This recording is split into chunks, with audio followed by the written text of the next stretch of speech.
Ma thua dot se sa e sigurt është jeta në Shqipëri? Unë them është 0. Por si erdhëm në këtë pikë, ku jeta nuk vlen qoftë për qytetarin e qoftë për gjyqtarin?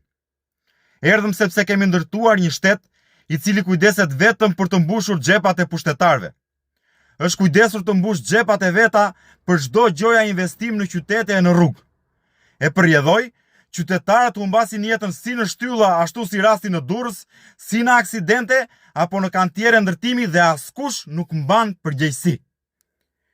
Ashtu humbasin jetën edhe gjyqtarët për mungesën e masave të sigurisë, por edhe për faj të një reforme në drejtësi e cila nuk u bë duke patur parasysh interesin e qytetarit, por duke patur prioritet interesin më të mirë të Edi Ramës dhe të shokëve të tij, duke bërë që dosjet në gjykata të zvarriten me vite të tëra dhe duke pamundsuar që njerëzit të gjejnë drejtësi në këtë jetë.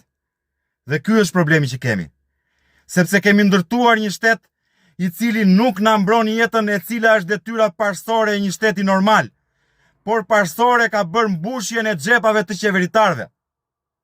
Por ndryshimin e kemi vetë në dorë. Në zgjedhjet e pjesshme mos dil të votosh për këta që po na vrasin, por dil nga shtëpia të votosh të ardhmen.